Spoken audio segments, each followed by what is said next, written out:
கையில கூட வழியில கிடையாதடா பாடு வழியில எடுத்து மாட்டுறான்னு கேட்டேன் அதே மாதிரி புடிச்சு புடிச்சு வந்து வழியில 2 கையும் கச்சு கம்பளு கேட்டேன் காதை புடிச்சு கடிச்சு போட்டான் பொருசு கேட்டேன் காலை புடிச்சு கடிச்சு போட்டான் சரி நல்ல வேலை செத்துட்டாங்க 300 முந்தா நேற்று தான் ஒரே பாவாடியை கட்டிங்கிறனாடா மாத்தி கட்டிக்க ஒரு பாவாடை எடுத்து போடுறான்னு கேட்டு பார்த்தேன் நல்ல வேலை செத்துட்டான் அவன் உயிரா இருந்தான்னு வச்சுக்கோ மூக்குத்தி கட்டதுக்கு மூக்க புடிச்சு கம்பளை கேட்டதுக்கு காதை புடிச்சு கடிச்சான்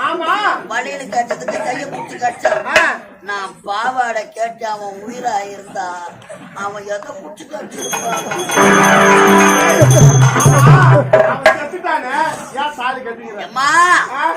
இந்த குடிகார பையனை கட்டுறதுக்கு முன்னாடி